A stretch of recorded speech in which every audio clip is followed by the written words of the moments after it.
कुछ समय पहले की बात है। सीमा देर रात पहुंचकर अपने डैडी से शिकायत की, डैडी आपके नौरखे ड्राइवर ने मेरे साथ बदतमीजी की।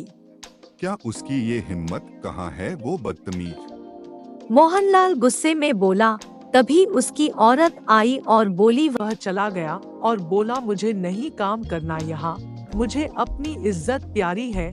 तो मैंने भी कहा ठीक है, आना अगले महीने और अपना हिसाब कर लेना और ले जाना। हिसाब तो मैं उसका करूँगा जो उसने मेरी बेटी के साथ गलत किया है, और मैं उसको ऐसे ही छोड़ दूँ? तुम चलो मेरे साथ, उसके घर चलकर उसके परिवार वालों के सामने वो हालत करूँगा कि वो तमीज सीख जाएगा। गुस्से से भरे मोहनलाल उस ड्राइवर के घर पहुंच गया और दरवाजा खटखटाने के बाद एक 15-16 साल की लड़की ने दरवाजा खोला और बोली, जी कहिए। तब मोहनलाल बोला, कहाँ है वो रमेश का बच्चा? बुलाओ उसे। ओ तो आप पापा के परिचय के हैं। नमस्ते चाचा जी। नमस्ते चाची जी। आइए बैठिए, मैं आपके लिए पानी लेकर आती हूँ। सुनो लड़की। मोहनलाल इतना ही कह पाया था कि वह लड़की मम्मी मम्मी करते हुए पानी लाने के लिए अंदर चली गई। तभी उसकी मम्मी बाहर आ गई और बोली, नमस्ते, माफ कीजिए, मैंने आपको पहचाना नहीं। मैं सीमा रिया की मम्मी और रमेश की पत्नी। बताइए रमेश कहाँ है? रमेश सामान लेने गए हैं। वो आते ही होंगे, लीजिए वो आ गए। अरे साहब और मैडम आप यहाँ। सीमा ये हमारे साहब और मैडम है, जहाँ मैं काम करता था मगर अब छोड़ चुका हूँ। छोड़ दिया है? तुम्हें तो धक्के मारकर निकाल देना चाहिए था।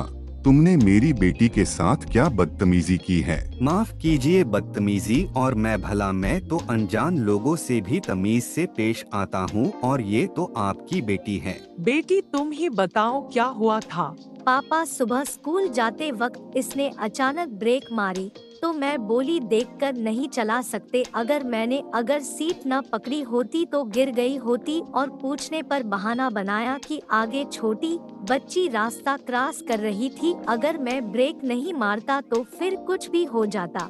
तो मैंने कहा अगली बार ब्रेक मारी तो मुझसे बुरा कोई नहीं होगा। पापा भी पता नहीं कैसे कैसे बदतमीज ड्राइवर रख लेते हैं।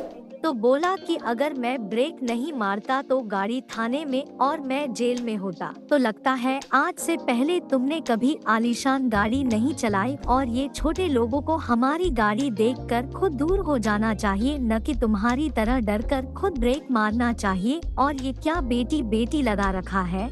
मैं तुम्हारी बेटी हूँ तो क्या कहते हैं? मैडम को दीदी कहते हैं। पागल हो गए हो बुड्ढे, सीधा नाम लिया करो, मुझे दीदी और बेटी मत कहा करो। बस यही सब हुआ था पापा। साहब मैं भी एक बेटी का पिता हूँ, इसलिए मैं जहाँ गया उनका सम्मान किया हूँ, और बदले में मुझे भी आदर मिला, और साथ ही पैसे और मिठाई भी मिलते थे।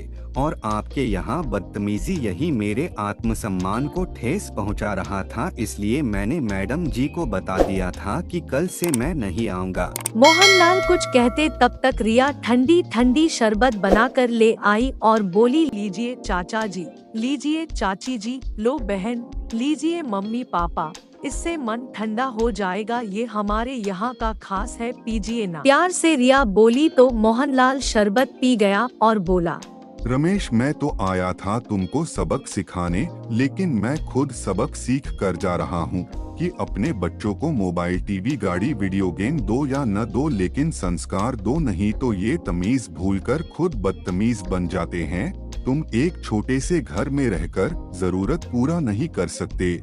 मैं कुछ भी जरूरत की सामान खरीद सकता हूँ, पर जो तुम अपने बच्चों को संस्कार आचरण दिए हो वो मैं अमीर होकर भी नहीं दे सकता। इसीलिए हमें अपने बच्चों को अच्छे संस्कार, आचरण तथा तमीज सिखाना चाहिए, जिससे वे किसी के साथ बुरा न करे और अपने माता पिता का इज्जत भी न मिटाए। ऐसे और कहानी के लिए चैनल सब्सक्राइब करें। धन्यवाद।